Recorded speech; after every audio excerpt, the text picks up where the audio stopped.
Hola Facebook. Ici Valérie, j'espère que vous allez bien. Waouh, 199.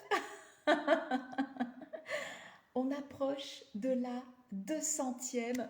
Et d'ailleurs, si tu n'as pas vu mon live d'hier, eh bien je t'invite à peut-être pas le regarder en entier, mais regarder au moins la description du live 198 où je propose un très très beau cadeau à celles qui vont vouloir jouer avec moi. Alors on est au jour 199 de cette belle aventure de 365 jours de magie et le sujet du jour, la connaissance de soi et la conscience de soi. En voilà un beau sujet. Ça fait longtemps qu'il est là, qui tourne autour de moi. Bonsoir ma belle Annie, comment vas-tu?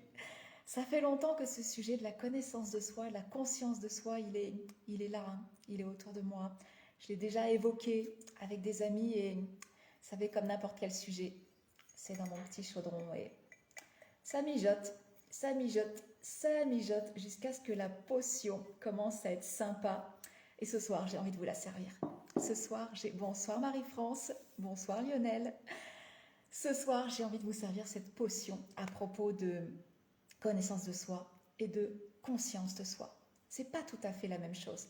Et c'est subtil, mais c'est tellement, tellement important d'avoir conscience justement de la différence entre les deux. Je vais l'évoquer ce soir. Parce que aujourd'hui, ça a été une journée assez étonnante. J'appelle ça, c'était ma journée boum. Alors journée boom, pourquoi? Peut-être en référence, c'est pas peut-être, c'est sûrement, c'est assurément en référence avec l'actualité astrale. Quand on regarde ce qui se passe dans le ciel astrologique du moment, on sait que là, il y a eu un beau détonateur et il s'est passé des choses. Et c'est marrant la façon dont les choses détonnantes et étonnantes se sont passées pour moi aujourd'hui. J'ai vécu une journée extraordinaire de prise de conscience, justement en bousculant mes habitudes. Et j'ai écouté tout ce blablabla, vous savez, toutes ces croyances, ces peurs, ces pensées, ces peurs du jugement, ces peurs de mal faire.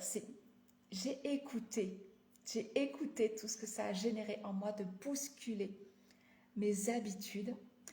Alors, c'était quoi ces habitudes? J'ai l'habitude tous les matins de poster la Magic Moon, voilà, quotidienne, pour aider chacun à nourrir ses besoins en conscience. J'ai l'habitude depuis quelques jours, là depuis 10 jours, maintenant 11 jours, de poster dans la Guilde des Sorcières Modernes, notre groupe privé sur Facebook, un petit quelque chose pour pouvoir nous aider à vivre ce fameux rituel de transition où on a célébré Lunasa hier, qui était un sabbat de récolte, un sabbat joyeux. Et on est dans un rituel de transition justement pour entrer dans la saison, dans l'énergie de l'automne. Et tout ça, j'ai l'habitude de le faire le matin. Et ce matin, c'est pas que c'était pas prêt, mais ce matin, je sentais que fallait que je fasse autrement. Je peux vous assurer qu'il s'en est passé des choses là-dedans. Ce qui m'amène à vous parler de connaissance de soi et de conscience de soi. La connaissance de soi, je le dis, je le répète, c'est toujours vrai. Bonsoir ma belle Enza, comment vas-tu? La connaissance de soi, je le dis, je le répète, c'est important, c'est capital. C'est là où réside notre plus grand pouvoir. Notre plus grand pouvoir, c'est la connaissance de soi. Et la connaissance de soi, en fait, reste un point de départ.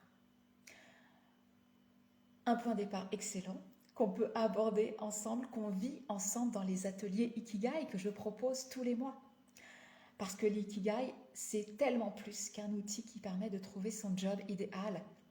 L'ikigai est un outil de connaissance de soi. Mais c'est un point de départ. Tu vas voir, on va l'illustrer tout à l'heure très simplement ensemble. La conscience de soi, c'est plus qu'un point de départ.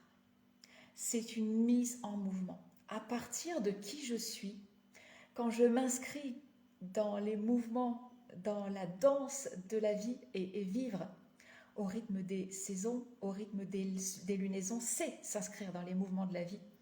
Et bien là, je prends conscience de comment je fonctionne à partir de qui je suis. Exemple, on va l'illustrer pour que tu comprennes ça. Un atelier Ikigai, va me faire prendre conscience, par exemple, que je suis quelqu'un de créative. Alors, c'est l'exemple qui me vient parce que je joue avec la créativité actuellement et c'est quelque chose, c'est une part de moi qui est très très importante. Donc, je suis créative. Ok, c'est de la connaissance de soi. Et c'est un grand pouvoir que de savoir ça. Ah, je suis quelqu'un de créative. Ok, voilà mon pouvoir. Est-ce que je l'active? Non, ça reste juste de la connaissance de soi. La conscience de soi va me permettre de jouer avec ce pouvoir qui est le mien. Ça va me permettre de jouer avec tout ce que je suis. Mais c'est là que le travail devient intéressant. C'est que, hey, pourquoi je ne joue pas avec ce pouvoir qui est le mien? Je vous dis toujours, trouver son ikigai, c'est une étape extraordinaire. Et j'adore quand on a ce rendez-vous débriefing en one-one ensemble, où on va aller valider votre ikigai ensemble, parce que je ne vous laisse pas comme ça perdu avec des enseignements collectifs. On va se rencontrer individuellement et on va aller valider votre ikigai ensemble. Et quand on va valider cet ikigai qui est le vôtre, votre raison d'être, qui vous êtes, je vois les étoiles dans vos yeux qui s'allument, c'est mon Dieu, c'est moi, c'est ça, mais oui, c'est évident. C'est évident et en même temps, c'est tellement grand. Vous connaissez ce texte de Marianne Williamson qui dit que ce dont on a le plus peur, souvent, c'est notre propre lumière. Eh bien, notre ikigai, cette connaissance de soi, nous met face à notre pouvoir, qui n'est pas juste la créativité, c'est multiple, on a tellement de facettes. Mais c'est toutes ces facettes combinées, justement, qui mettent à jour votre plus beau pouvoir, votre pouvoir de contribution au monde.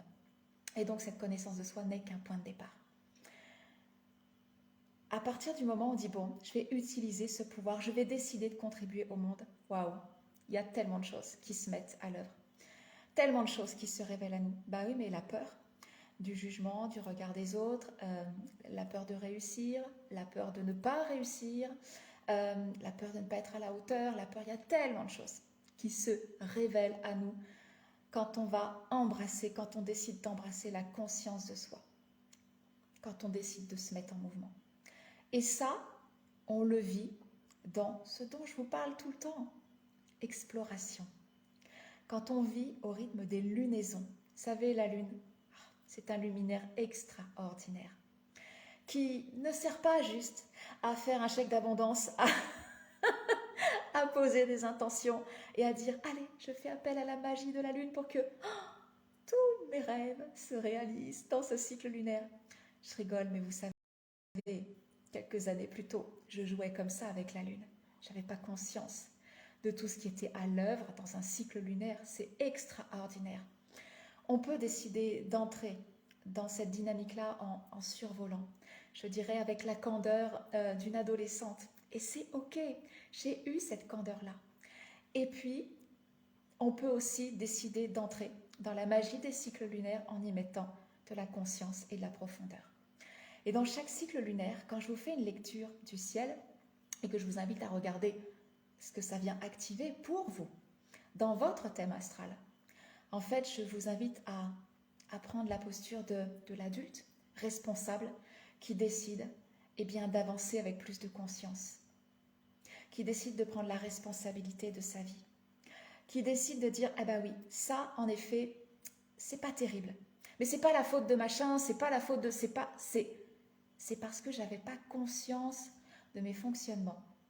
Inconscients, ah oui, c'est pour ça que c'est important de les faire remonter à la surface, d'en prendre conscience. Et toute la dynamique qui est à l'œuvre dans un cycle lunaire nous permet ça. Je pose des intentions. Voilà, je rêve de... Ok, je pose un objectif. Et dans la mise en œuvre de cet objectif avec ma polarité féminine, ma polarité masculine, c'est ça qui se joue aussi dans un cycle lunaire. Hein. On joue avec les deux. On n'est pas juste en train de dire « Allez, je lance et j'accueille, j'attends ». Ça, c'est le féminin. Je désire et j'attends qu'un prince charmant vienne réaliser tous mes désirs. Et en fait, vous savez les filles, le prince charmant, il est en nous. C'est notre Mars. Notre Mars, c'est notre prince charmant et il va pouvoir réaliser tous nos désirs. Bah oui, mais il faut l'activer. Et ça, on va l'activer dans exploration, dans un cycle lunaire. Dans chaque cycle lunaire, je vous fais un décryptage de voilà le défi. Tu veux réaliser tes intentions, réaliser tes objectifs, manifester tes désirs, c'est ok. Voilà le défi. Ok. Mais tu sais, quand on connaît le défi sur le chemin, sur la route, c'est comme si on voyait les sens interdits, les panneaux stop, les panneaux ralentir, et on y va, on le traverse. C'est ça la conscience de soi, c'est que dans ce chemin-là, en ayant conscience du défi qui se joue dans chaque cycle lunaire, parce que chaque nouvelle lune, c'est un nouveau départ dans un signe. Et on pourrait se dire, bah oui, mais d'une année sur l'autre, alors c'est toujours le même nouveau départ. Non, parce que chaque nouvelle lune a un ADN très spécifique. Les mouvements des planètes ne sont jamais les mêmes. En tout cas, le thème, le thème astral, quand on fait la lecture d'un ciel au moment de la nouvelle lune en Lion de cette année n'est pas la même que la nouvelle lune en Lion de l'année précédente.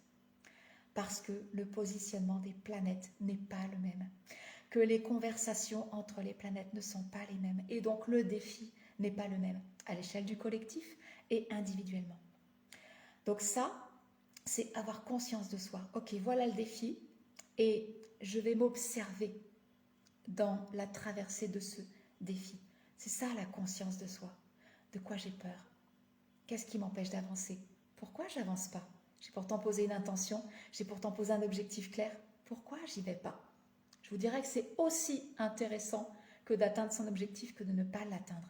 Parce que dans la conscience de soi, on va s'observer dans ce mouvement de la vie que les rythmes des saisons et les rythmes des lunaisons nous proposent. Et puis évidemment, il y a le défi que le cycle lunaire nous propose, mais je ne vous laisse pas avec ça, je vous propose aussi ce que le ciel nous offre comme cadeau. On a aussi des ressources. Sur quoi on va pouvoir s'appuyer justement pour cheminer en conscience de soi. La connaissance de soi, c'est un très très beau travail. Point de départ, Ikigai, je suis créative. La conscience de soi, c'est comment je mets cette créativité à mon service et au service du monde. Comment je vais contribuer au monde à partir de cette créativité. Et m'observer aussi dans tous ces moments où je n'utilise pas ce grand pouvoir qui est le mien, cette créativité. Pourquoi je ne l'utilise pas? Qu'est-ce qui bloque chez moi? De quoi j'ai peur? Quelles sont mes croyances? Tout ça, tout ça, tout ça. Connaissance de soi versus conscience de soi. C'est pas l'un ou l'autre, c'est l'un et l'autre. Et chacun son point de départ. Je ne sais pas où tu en es aujourd'hui dans ton projet de vie. Tu sais qui tu es? Ok, très bien. Donc, c'est peut-être pas l'ikigai qui est bon pour toi actuellement. Mais peut-être que tu as du mal à manifester justement ce désir, ce grand projet. Peut-être qu'il est temps d'aller vers plus de conscience de soi. Pourquoi j'y arrive pas? Qu'est-ce qui se passe? Est-ce que je prends le bon chemin? S'observer en fait dans tous nos mécanismes conscients, inconscients. Et il y a une belle dynamique dans un cycle lunaire. Vous savez, quand on arrive au moment de la pleine lune, je vous dis que la nouvelle lune, c'est un départ, c'est un nouveau départ. C'est toujours une nouvelle graine qu'on va semer, consciemment ou inconsciemment. C'est intéressant, du coup, de cheminer consciemment. Et le moment de la pleine lune, c'est quand la lune et le soleil se regardent. Et si la lune va représenter tout ce qui va être inconscient, tout ce qui va être intérieur à nous, le soleil va représenter tout ce qui va être conscient. Et quand la conscience éclaire l'inconscient, il y a des prises de conscience qui émergent et qui nous permettent de grandir et d'avancer vers toujours plus de conscience de soi. La connaissance de soi est un point de départ. La conscience de soi permet la manifestation de nos désirs. Voilà ce que je voulais vous offrir ce soir. Et en fonction d'où vous en êtes, je vous ai mis les liens de l'ikigai, atelier Ikigai, pour avoir plus de connaissance de soi et d'exploration pour avancer en conscience de soi. Je vous embrasse très fort et demain, 200e, on va célébrer ça. Je vous embrasse, je vous dis à demain.